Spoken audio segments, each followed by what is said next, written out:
You cannot shortcut your way to success in this game.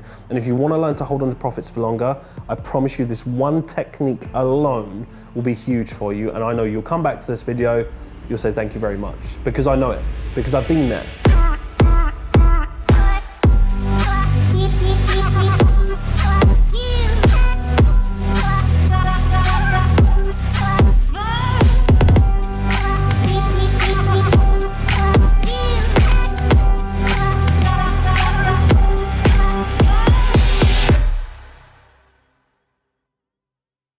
What's going on, guys and girls? Welcome back to the Falcon YouTube channel. Hope you're doing well. You've been enjoying your week and you've been looking forward to this episode. So in this episode, we're going to be talking about a crucial thing. How do you hold on to your profits for as long as possible, or longer for that matter? Because the thing is, this is where a lot of people, they hold themselves back. They don't know how to hold on to their profits for long enough, and what they don't have is a technique in place that can help them.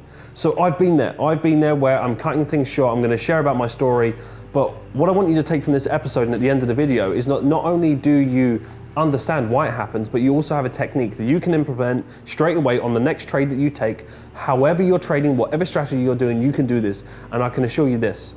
You can let me know after you try the technique out as well. It will help you detach your emotion away from your trading. And the more that you can do that, you actually push yourself to succeed a lot more. So let's get into it. So first up, why does it happen? Well, number of things. Greed could be one of them. That's normally the main factor. But I want to start off by what you came here for, which is the story and the technique. So the story side of it is, what happened to me is that I would do this so often, and this is going quite a few years back now, that I would be in a trade. Let's say, for example, momentum kicks in, we're in the trade, it's running, and we're gonna go monetary value at this point. So I'm seeing something at, let's say, £600, £700 profit. At that point for me, that was a lot of money. And I thought, do you know what, £700 profit, I could take that right now. And out of fear that the market would pull back, I would just close the trade. So I wouldn't allow any kind of strategy to play out because I was obsessed with just wanting to win. And this actually came from the fear of wanting to be right all the time, or the fear of being wrong, And what I would do is I would just let that happen over and over again. So let's say, for example, I'm in profit. It doesn't matter if it's £500, £700, £600, just out of this fear that I had inside of me. I didn't want to be wrong, so I didn't give the market an opportunity to do that, and I would just cut the trade. And the dangerous thing about this is, it actually worked for me. It actually worked quite well for a period of time. And the reason why that's dangerous is because it's fluke. There's no real large sample size that can work. And it's very emotional, it's unstable. There's so many elements of that is wrong that does not set you up for success. So this was a big thing for me, and I wanted to learn how to train my mind to be able to hold on for those profits for longer. I found it quite tough. So for me, it was about, who do I listen to? Who am I taking advice from? So I started taking advice from people that were far more successful than me in the trading space, that they gave me a little tip, and this is a crucial tip that has helped me. So the next time that you go to take a trade, and you might make the same mistake over and over again, by the way, and let me know in the comments if you've done this, where you're always cutting your trade short. So the next time you take a trade, and you're running and you're trading your P&L, so the first thing you want to do is get off of your brokerage account, because you're watching profit go up, down, up, down. You don't need to do that. You can hide the tool. You can hide all these things. You don't need to see that, right? Look in TradingView if you must. Then, of course, when you manage it, you go into your broker. But what you want to do is, let's say we're taking euro-dollar long. We're taking euro-dollar long. I want you to place your 1%. So hypothetical scenario, you've got a £20,000 account, and I'm assuming that you're risking 1%, so you're risking £200 per trade. When you risk that £200 per trade, I want you to put the exact same trade on, but I want you to risk 10% of your 1% risk. So instead of risking just the £200, I want you to put another trade on, exactly the same. If it's a difference in pips by 1 or 2 pips because the market moves, that doesn't matter so much, that's missing the point. Put that other trade on, so you've got a £200 at risk and you've got £20 at risk, right? Because you've risked 10% of that 1%. Now the likelihood is that in order to overcome this, because I'm not going to say once you do this technique that, voila, it's going to happen for you, you're going to learn how to hold your trades. Because there's always emotion involved, and especially as you scale. But what happens is, you put those trades on, 2 of those trades on, and let's say one is running at, 5%. So it's running at 5%, so your now £200 per risk is running at about £1,000. £1,000 profit. You might make that same mistake where you just close the trade because you see it's up 5,000 and you don't want it to pull back. You don't want to see it go from £1,000 profit all the way down to 700, then back up, because at this point you're not trading the strategy, you're trading your P&L, you're trading the money, which is not going to serve you. But the other trade, on that hand, is not going to have as much monetary value to you. You're not going to care about it as much. So you've got your £20 at risk that's now only up £100. Now it's a very different thought process seeing the 1,000 and 100. Now you can't control if you make the same mistake, because sometimes you need to make the same mistake quite a few times until you experience enough pain to realize over a large sample size of doing that I'm much better off if I just hold the trade for longer. And what this does is it teaches you'll likely make the same mistake and close it for £900, £1,000, whatever the account size is that you're trading that will be relevant. You may do that. However, it is a much higher chance, much higher probability that you will leave the other trade because it's not as much monetary value to you because of the sliding scale.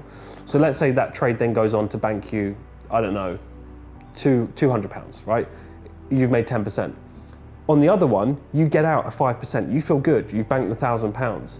On the other one, you get out at a higher amount where you've actually banked, say 10% or 12%, whatever the figure may be, that's not important, but more so you've let the strategy play out. So you've managed it exactly how you set out to do when you put the first original trade in. What that's going to do is going to teach you is that you build the habit of staying in these trades and experiencing being in winning trades. This is where most people go wrong. They don't set themselves up for success. They don't give themselves an opportunity to experience being in these winning trades. So then what happens? They're going through the same cycle, the same circle over and over and over again. So by understanding this concept, it's going to be crucial for you. And then what happens, and it happened to me as well, that what I would do is that I would have these trades where I would make the same mistake where the greed would come in, or the fear, whatever psychological issue you want to call it. I would close the trade down and I would be happy for that brief moment, that dopamine hit. I'd think, yeah, I've made the right choice because the market pulled back and so on and so on. Then I would realize if I would have managed it properly, that £1,000 or £500 would have turned into £3,000 if I would have actually stuck to the strategy. And after seeing it over and over again, the emotional trauma, if you like, in those periods, it just became less and less, and it just reduced and reduced and reduced until eventually I then didn't have to see it. Now, of course, you can back a lot of these things up with back testing and stuff like that. But essentially, if you want a tip that you can implement right now in your next trade, the next time you take a trade, whatever the risk is, just risk 10% of your 1% risk that you make. So if you're risking £100 per trade, it's then 10% of that. So you're risking £10 per trade. So it's just about understanding that concept. This is something practical. You can implement into your trading literally tomorrow, today, wherever you're doing. Of course, it's Friday now, so next week. So you're going to be introducing that into your trading, and I can promise you this.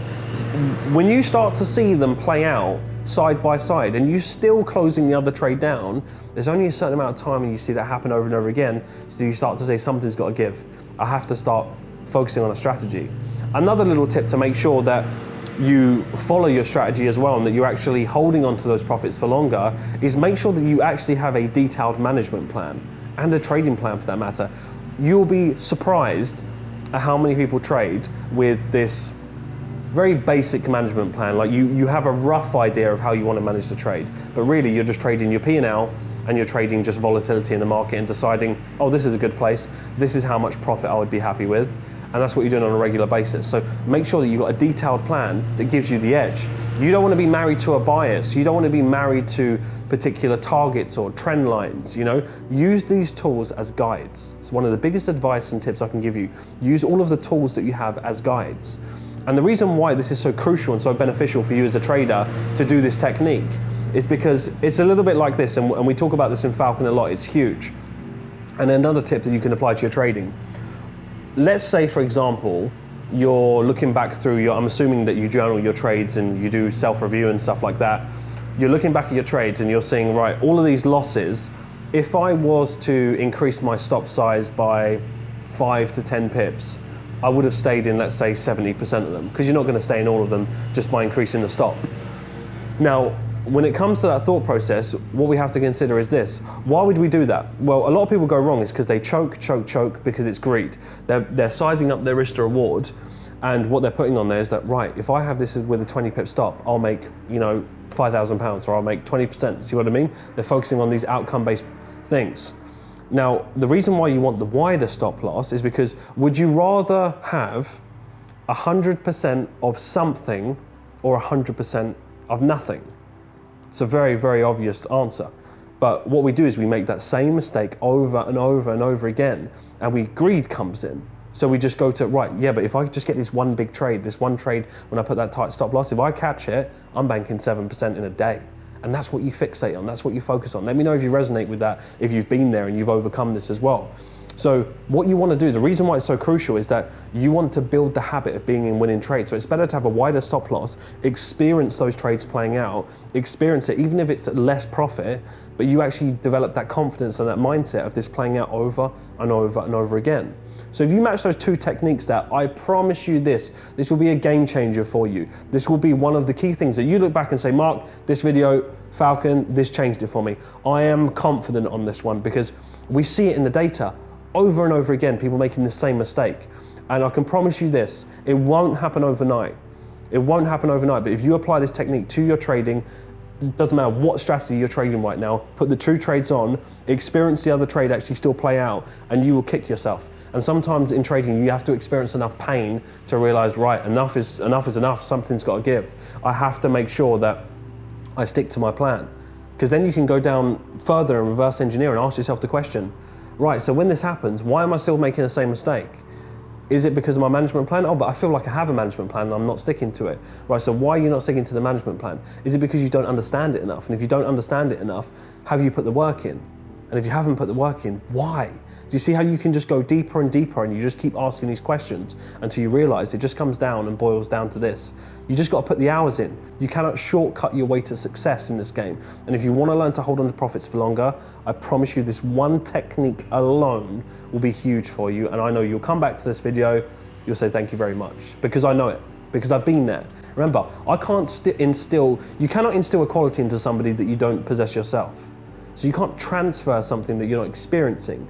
Because I've gone through this so many times, and some people are a lot better than me in the sense that they've not done it as worse as me. I was so fixated on being right, and I went through this winning streak where it's win, win, win, win. I was obsessed, and this is where the issue came from for me, because I can look back in hindsight and realize now, I was obsessed with winning so much that, let's say the market takes me into the market, and then it slightly pulls back just because how the market does develop. You know, it moves, impulse correction, etc. I would have this fear that, well, I don't want to be wrong, so I'm better to get out now because I feel like I can pick these areas. And it was ridiculous. It was not scalable. It was not sustainable. I wasn't going to do that when I had larger amounts of money. And when I did get larger amounts of money, I definitely didn't do it. So it's about build the good habits now, because the same habits you have right now, you'll apply them to your larger capital. And you think that you'll get away with it now and then you'll change your habits on larger amount of money. You won't, because so many people do that, where they get funded accounts and they do the things that they think is fine on lower amounts of money. They get funded by an investor or a third party or whatever, and then they can't hack it, they can't do it, they go into drawdown. Why is that? It's because they're not building the good habits right now, and they've not truly understood what scale actually means, what it feels like to see money go up and then go right back down. That's more money than what you're used to earning in 1 year before. You're now seeing that profit pull back in a trade over maybe a week. It's a very different thought process. So I encourage you to do that. Let me know how you get on with the technique. Let me know if you've used this technique before and it's helped you out as well.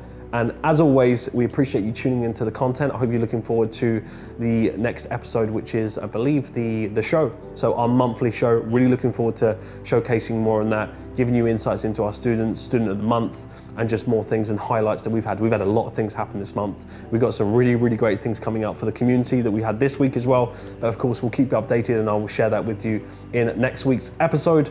Hope you enjoyed it. Have an incredible weekend wherever you are in the world. And as always, we really appreciate the love and support. And if you're tuning in on a regular basis, make sure you subscribe, make sure you leave a comment, you give us the feedback, because that helps us improve and it keeps you in the loop of all the things that we've got coming out. Enjoy your weekend, guys and girls. Speak to you soon.